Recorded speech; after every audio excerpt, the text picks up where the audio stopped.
Hello and welcome to the latest in the FT's series of technology and business debates. Today we're looking at cloud computing, where documents, music and other data are stored and accessed via the web. Growth has taken off in recent years, transforming the way that companies and individuals access their data remotely. But is corporate information safe in the cloud? Our guests today to discuss this are Connor Ward of Hogan Lovells, the law firm, and Chair of the Cloud Industry Legal Forum. James Butler of Cloud Business, a consultancy, and Brian Glick, Editor-in-Chief of Computer Weekly. Brian, let's start with you. Should companies and individuals be concerned about storing their data in the cloud? I think the interesting thing is that there's a real mismatch between company and individual perceptions about security in the cloud and perhaps the reality. Whenever you talk to IT managers, for example, and say, what's your biggest concern about moving to the cloud? Security is always number one.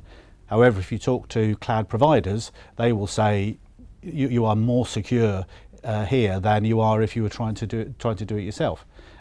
Connor, what are the legal concerns that companies may harbour? I think there's been a lot of fear and uncertainty and doubt broadcast about the cloud and the legal issues.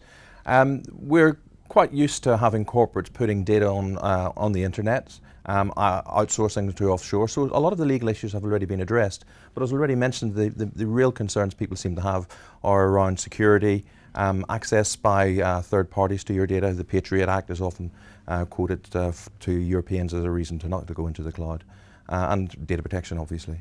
James, why do companies harbour these concerns and what needs to be done to allay them? I think we've really inherited a lot of uncertainty and doubt, as has been discussed before, around what the cloud really is, and perhaps there is a little bit of threats felt by the IT staff in some of these organisations. But really, if we understand the cloud as we know it's computing over the internet, there's really no concern that should be any more than whether you're buying on-premise or in the cloud. Brian, does the rise of bring your own device policy in workplaces, which is where employees use their own tablets and other personal mobile devices for work, raise safety concerns? For a lot of people, yes. Again, it comes back to getting down to best practice. The concern with bring your own device, and similarly with cloud, is that a lot of your data is physically stored outside of the organisation, and most organisations are used to having a vault type approach to their data. Is, you know, the bad guys stay outside and all our data stays inside. But with the cloud and with people using mobile phones and tablets, quite often a lot of valuable corporate data is no longer within that corporate firewall, and that's scary for a lot of people. But the tools and technologies are developing fast, and there is software now and technologies that will help people to try and make sure that data on mobile devices is more secure than it has been in the past. Connor, in the cloud, you don't know where your information is being stored. So how do you know it's complying with data protection rules?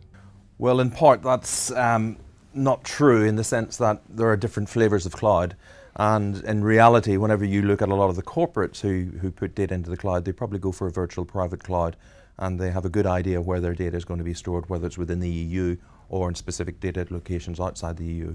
But it is important to highlight the fact that from a data protection point of view, you don't wash your hands of responsibility because you've handed it over to a service provider, even a reputable service providers. So there are certain legal things you need to comply with. And James, are there certain industries such as banking or financial services that will not or should not utilise the cloud? Again, they really need to look at what their commitment is to their customers, to their shareholders, and what their commitment is around that data. Whether they can use some cloud services, whether that needs to be a private service because they need to keep a tighter control or perception of tighter control over that data, or whether they can perhaps use a public or shared cloud service. It depends what they're using and storing in the cloud, but the best practices still apply. Look at those fundamentals, look at the contract from the service provider and work out whether it's the best provision. But finance, legal need to take a closer look at that because of the data they store, and government needs to take an even closer look because obviously they have other restrictions on how and where that data is stored. Well, there's plenty to chew on there. Thanks to my guests. For more details and other videos in the series, visit ft.com/business-technology-debates.